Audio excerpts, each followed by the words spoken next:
Okay, I'm gonna talk briefly about the whole Donald Sterling case that's going on right now. As many of you are aware, Donald Sterling is the owner of the Los Angeles Clippers, and he was caught making racial remarks toward or to his girlfriend um, in a conversation they had at, I think it was Donald Sterling's home. But anyway, his girlfriend recorded this conversation that they had. She didn't let him know that she was recording it, but she recorded it.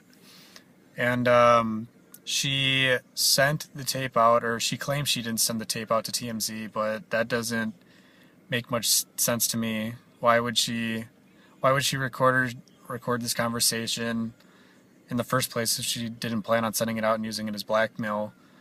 Um, but anyway, TMZ got a hold of this tape. They released it. It's been all over the internet. And the NBA and just the U.S. in general right now has been in outrage with this, obviously, because, well, one, the NBA has a very, very large African American population. I think it's something like 80% of the players in the league, or more possibly, are African American, and the community is just filled with African Americans. So everybody's been angry. Everybody's been coming out. Everybody has an opinion on this. Michael Jordan, LeBron James, Magic Johnson, who was mentioned in this conversation on tape um, by Donald Sterling. Everybody's come out. Everybody's had an opinion. They've all said they want nothing to do with the guy. Um, but what it all comes down to is, what is the punishment for this guy? And as of, I think, 30 minutes ago, the NBA announced, or Adam Silver came to the conclusion that they're going to fine this guy 5 million or 2.5 million. I'm not sure which one it is. Either way, this is like pocket change to the guy. The guy is super wealthy. It's not going to affect him much in any way. But that's the fine he's getting, with the addition of him being banned for life, which I'm assuming means he's banned from games for life. And I think that's a great move by the NBA. Um, this was a very tricky situation for the NBA. As Mark Cuban and Charles Barkley briefly talked about, it's an extremely, extremely, as they said, slippery slope, because in the end, everything that this guy said, as ignorant and as wrong as everything Adam Silver said, um, it's his opinion. And in the United States, you're allowed to have your own opinion. You're allowed to state your own opinion. Even if it is as ignorant as it is, you're allowed to be a moron, as Mark Cuban said in his interview yesterday. But that's the great part about America, is you're allowed to have these opinions, and you're allowed to state your opinion when you want. So how do you punish somebody for having an opinion and stating it? That that's the tricky part. And as Mark Cuban was talking about, it's not a road that we necessarily want to go down. We don't want to. We.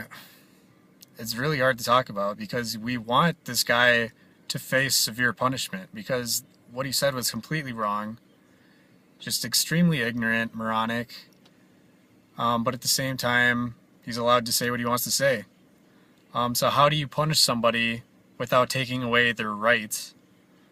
Um, it's hard to do. And as Mark Cuban was saying, if you take away their rights, what's next?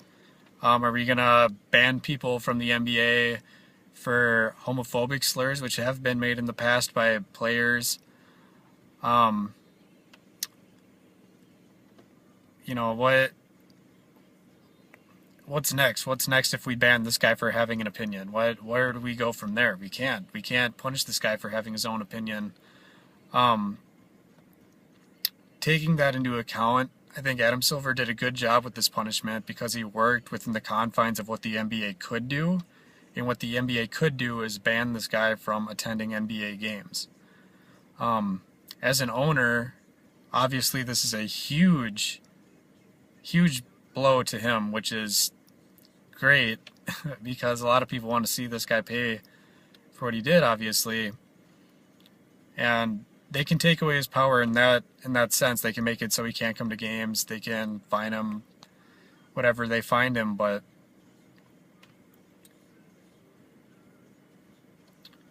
it really is a tough topic to talk about.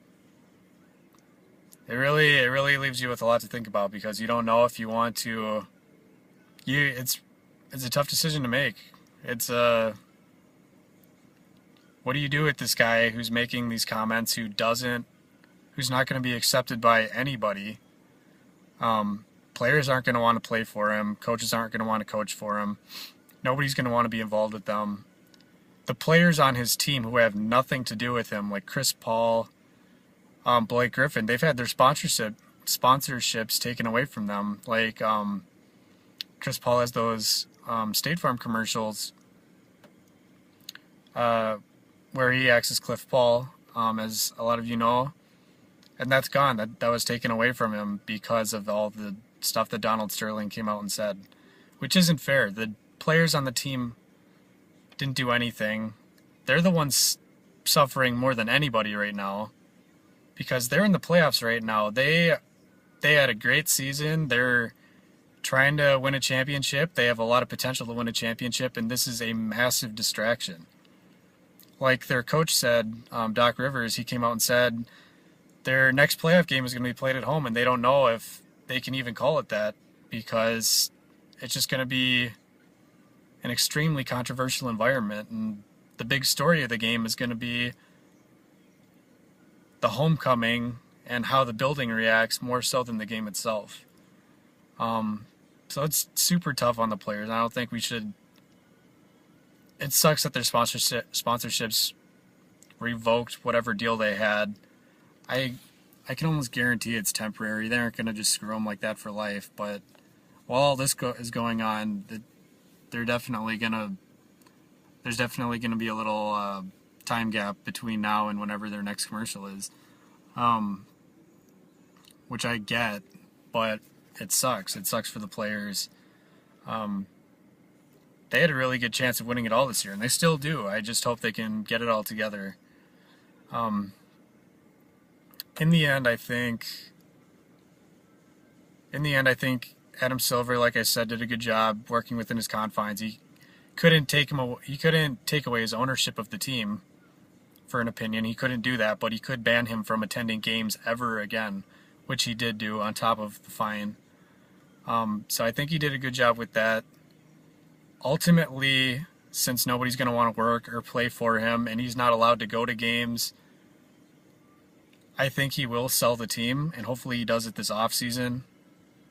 Like Charles Barkley was saying, it would be the right thing to do for him to just accept what he said was wrong, say I need help, and sell the team this offseason. Another thing that Ernie Johnson mentioned last night, and Shaq and Kenny, they were all saying is give the players a chance to opt out after this season. If he's still going to be working there, give the players the chance to be free agents this offseason. And, you know, if that were to happen, if that were the case, I don't think that's going to happen, but if it were the case, you can almost guarantee that all those players would be getting out of there. So yeah, I've rambled on for a while now. I'm gonna cut this video, but NBA did a good job. I think Sterling's gonna sell the team. He should sell the team. Nobody wants anything to do with them. Hopefully the Clippers can get it together. Hopefully they can they can really unify as a team at this time. Hopefully they get the support they deserve at this time. Hopefully everybody remembers that it's not the players who are racist. It's not the organization that is racist. It is the owner, the single one person at the top of the mountain, the owner, who is racist. And that's really unfortunate for everybody below him. So yeah, that's just my rant. I'm going to cut it right here. Thanks for watching. If you like the video, give it a like. Subscribe if you want for more. And apart from that, I will see you later.